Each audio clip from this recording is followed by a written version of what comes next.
Hey everyone, I'm Jack. And I'm Alex. And in today's video, we'll be ranking the bosses of Elden Ring Nightreign from worst to best. Though an unexpected announcement, Nightreign became the talk of the gaming community overnight, serving as From Software's first attempt at a multiplayer game and boss rush. After a few tweaks, we can both confidently say Nightreign delivered, introducing 8 new fights called Night Lords, all of which are great and work extremely well in the game's 3v1 format. Before we begin the video, we'd like to shout out our patrons who continue to support us, and if you'd like to join, be sure to check out the link in the description below. The Night Lords aren't many in quantity, but are remarkable in quality, so how do they compare? Let's find out. Number 8. Gladius, Beast of Night. For once, I'm unable to start off a video with a hateful rant, because it's not like Gladius is bad or anything. Even though he's our least favorite boss from Nightreign, he at least has some interesting mechanics that make it a fight of note. I generally prefer a fight that's generic and boring to a fight that's unpleasant and unique. The example I use is watching paint dry versus getting kicked in the balls, but I can still appreciate a memorable gimmick even if it's not totally my cup of tea. The splitting into 3 thing is new and has admittedly very sleek animations for the fireballs to go with it, but it feels underutilized. I mostly see it after the phase transition and then they're back to more or less fighting the same as they usually do but with 3 times the coverage. Their moveset itself is standard beast fare besides the sword, so nothing too spectacular there. The sword is cool, but not enough to really make it an all-timer spectacle of a fight. The best way I could describe my feelings on Gladius is that he has an alright moveset, but runs away so much that the annoyance of whiffing attacks and endlessly sprinting around starts to overshadow any enjoyment I get from the rare bursts of actually getting to fight. I hate when these games have meth head bosses that can't stay in the same spot for more than like 5 seconds. I vastly, like it's hard to understate how much I feel this way, prefer night type bosses to beast type bosses. You just kind of stand there, you dodge, you hit them when they're not attacking, yada yada. Give me dudes in armor any day of the week over drugged out animals and dragons. People ask me why I will never play Monster Hunter all the time. It's because I don't give a fuck about fighting random ass animals, dude. That's what monsters are, animals. It just describes like particularly scary animals. If aliens came to Earth, they would probably call the hippopotamus a monster because it's huge and aggressive and hard to kill and imposing. That doesn't mean they're interesting or cool. They float around in rivers and shit themselves and eat 100 pounds of grass a day. This is all to say that there is a severe handicap that goes beyond gameplay regarding my quality evaluation of non-sentient bosses. If you can talk, you automatically have more swag than like 80% of bosses in Souls. Bonus if you get a mid-fight cutscene. Mesmer and Gale and the Twin Princes and all those folks are all in part so memorable because you understand their character and their motivations or lack thereof for fighting you. It's got a cinematic quality that elevates them for me into a tier of their own. It's very hard to reach similar highs when the lore of a beast is like, it's an evil monster that wants to kill you because it's stupid. Duh. Not to say there isn't a place for these types of fights. Sometimes it is totally awesome to just take down a massive, flashy threat, and there are beast bosses with lore like Sif. But Gladius, like an awful lot of Nightreign's bosses, has basically no story significance besides being a strong dog. So he lives or dies by his fun and coolness. Neither stat is very exceptional, so he is left in the dust by his compatriots per hour ranking. Number 7. Caligo, Miasma of Night. I originally had this boss at the bottom, mainly because I just find it to be the most forgettable of the Night Lords, both visually and mechanically. After reassessment, I did think he held up better than Gladius, but not by a lot. That's a fairly presumptuous start to this segment, so I feel like it's important to note that I'd actually say all of these bosses would be in my top 50 in the series, which at this point is about 900 fights, so that's a pretty insane quality standard. Caligo is this game's take on the oversaturated dragon market, this time a frostbite-based fight with an emphasis on cinematic ice moves. Caligo's first phase is pretty standard for a dragon, but I love the ice AoE, even though all 3 of us got murked by it. Phase 2 introduces a plethora of cool new attacks, my favorite being the flying combo where he shoots out a bunch of ice pellets. I appreciated the environmental elements of this boss as well, with the arena full of frostbite chunks and pillars. We actually had no frostbite elements for this fight and fought it straight up, which is also part of the forgettable side to this. Frostbite I feel like is a pretty ineffective status effect, and this fight doesn't feel feel noticeably different whether afflicted or not. In general, I felt that despite a few major moves, Caligo comes off as a great but generally simplistic dragon boss, which at this point has been done both so many times and in so many different ways that this almost feels vanilla. For me, a dragon needs to be on the levels of Placidusax or Medir to feel extraordinary, otherwise it falls back into the camp of regularity for me. Caligo is still an awesome boss, but is lacking that extra cinematic quality that would have turned this from forgettable to memorable. Number 6. Maris, Fathom of Night. We may have Maris lower than a lot of other bosses, but I think this fight is massively overhated. The Moonlight Butterfly comparisons are understandable from a visual point of view, but gameplay-wise, I think people are forgetting just how fucking boring the Moonlight Butterfly is. Anyone who says these bosses are equivalent in quality is either lying, exaggerating, or delusional and not of sound mind and better off in an asylum. Maris is generally open to damage provided you're close up and can land jump attacks, not to mention the amount of times it lowers itself to the ground after certain moves. It's by no means a forced waiting game where you're just kicking rocks and dodging the same 2 moves over and over. The moveset on Maris isn't massive, but it has plenty of very memorable ones like the nuclear sleep bomb or the jellyfish spawning extravaganza. Both of these are cool to me in that they don't really look too threatening, but if you don't take them seriously, the consequences are dire. The sleep nuke being able to damage and stagger Maris is really neat, but I've noticed that oftentimes the one ranged person in my party just ignores it because they're completely fucking stupid, so you're better off running away. I hate to moan about this again, but it's actually incredible how stupid so many players are in this game. I don't know why they even spent money on it if they suck so damn bad. FromSoft's matchmaking has to be scouring every nook and cranny of planet Earth to find the most mentally challenged Neanderthals available. These people cannot qualify as human beings, and I refuse to accept that they are the same species as me and afforded the same legal and moral weight. This is not to say that Maris is hard. It's probably the most easily carryable boss fight in the game, but god if it doesn't sometimes feel like trying to dunk with lead weights around your ankles. That business aside, I enjoyed the unique underwater atmosphere which reminded me of Aldrich's promised Age of the Deep if it was less evil. This feels like peaceful water rather than Aldrich's putrid gunk. Maris, who I for the record accidentally call Augur most of the time because it's a more memorable name, isn't exactly the high-octane action you expect from these games, but it's an interesting deviation from the same old, and I'm glad they have at least one weirder boss in the mix. If I have one complaint, it's that the sleep AoE is extremely counterintuitive because it looks like you're supposed to escape by running away rather than causing a stagger. We died to this the first time and then figured it out afterwards, but having it be capable of instantly ending the fight if you guess what to do incorrectly is very punishing, especially for a game with 40 minutes slapped in front of every new attempt on a boss. Nightreign as a whole has a much more raid boss feel going on compared to the other games, and sometimes it feels like I'm playing a COD Zombies Easter egg more than a Souls game. I'd have appreciated it if Maris didn't pull this jump scare out, but it's not an issue once you know how it works. Number 5. Adele, Baron of Night. Alex wasn't as big a fan of Adele as I was, but I feel like this fight's mobility is the only major drawback to what's otherwise an inventive take on a previously done style of boss. For one, this has my favorite status effect mechanic. It being weak to poison, Adele will puke out a giant toxic goop of shit when it becomes infected. This just looks so cool and was one of the most memorable moments in a Souls boss ever. In the same way Covetous Demon eating your clothes off so he can presumably go down on you is. Adele does have some questionable hitboxes, something I've noticed is common among head-based bosses in general, but most of his non-swing attacks are plain AoEs and grabs that are fairly reasonable with iframes. With Phase 2, Adele ignites Darkness, shifting the arena to a cool purple-black and gaining a range of lightning-infused bite combos. Though this second phase is a step up, I honestly never found this boss very overwhelming, and despite us fighting it long before we truly understood the game, we beat it in a solid 4 minutes. One of us would often sacrifice ourselves if we had Estus to the bite attack, which serves as a 10-second free-for-all for the other 2 players. Though I agree with Alex that Adele's mobility is definitely frustrating, I think it has a lot of qualities that make the movement less of an issue.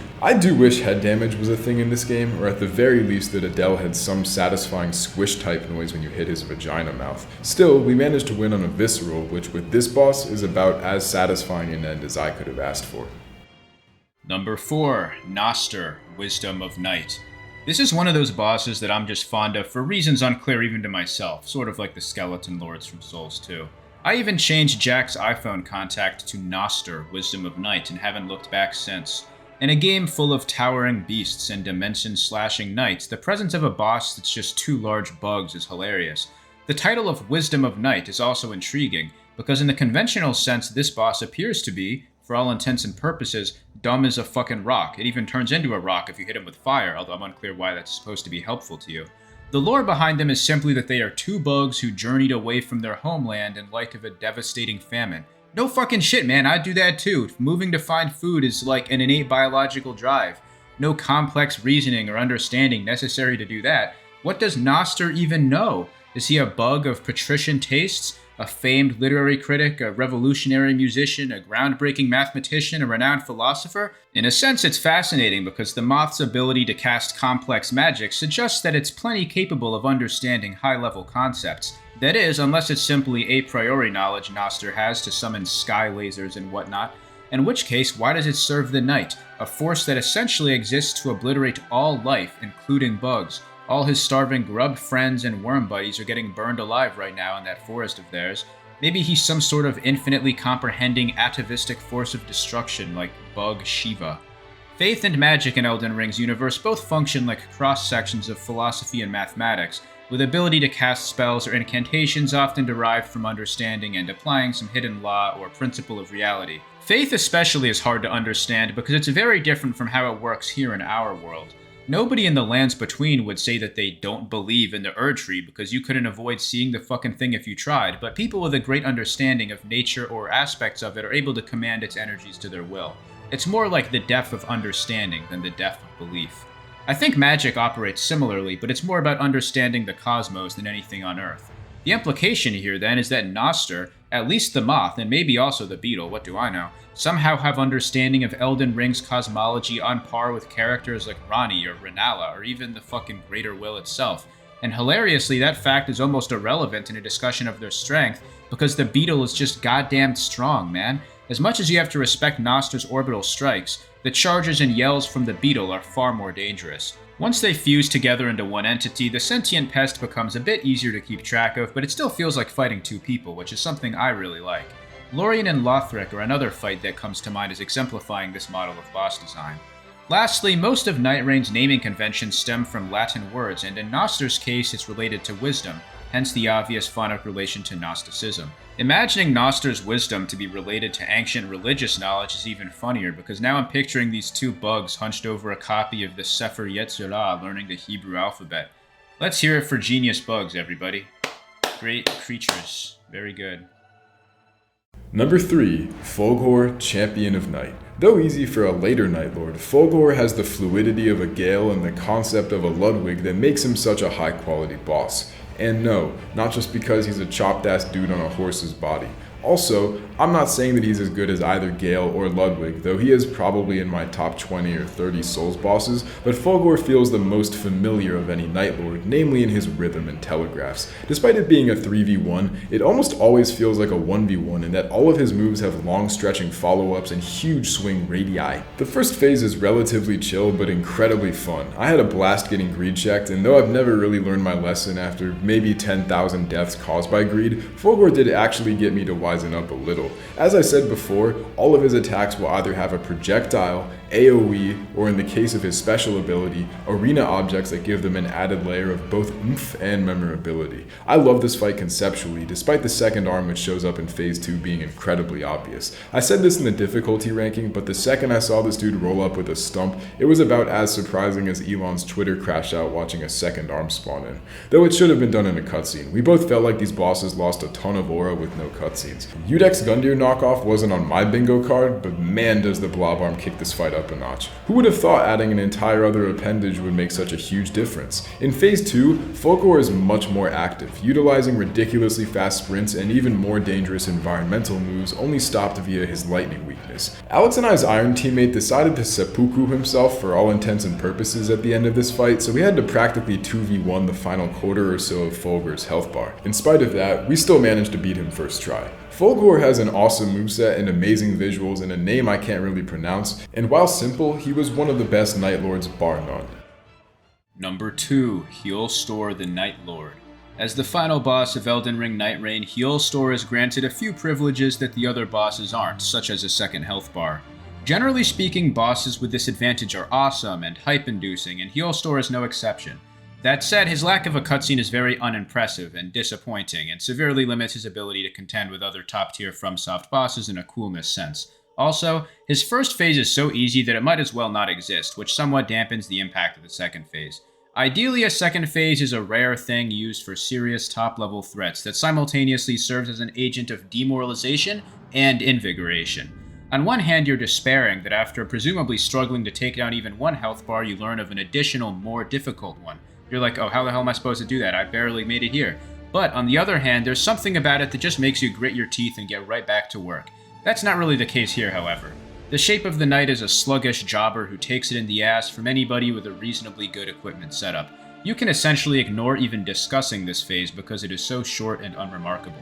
The meat of it is the second phase, which thankfully kicks ass even if it's a bit of an anticlimax.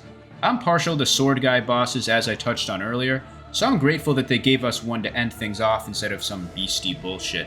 Healstore has quite a few moves of note, not least among them his notorious Rift Slash that spawns quake lines all over the floor. The fight has pretty significant variance in how it plays out owing to the scrambled elemental affinities of this move. In our fight we recorded here, he started off with fire, but I've seen plenty of other more dangerous variants including thunder. Speaking of thunder, by the way, one reason this video took so fucking long to edit and why this video came out long after the game is even in the news cycle is that I have to commute an hour away from my parents' house where I live over the summer to my apartment where my PC is, and both days I showed up a thunderstorm, broke out and knocked out my power twice, like the exact day I went. I'm not fucking kidding.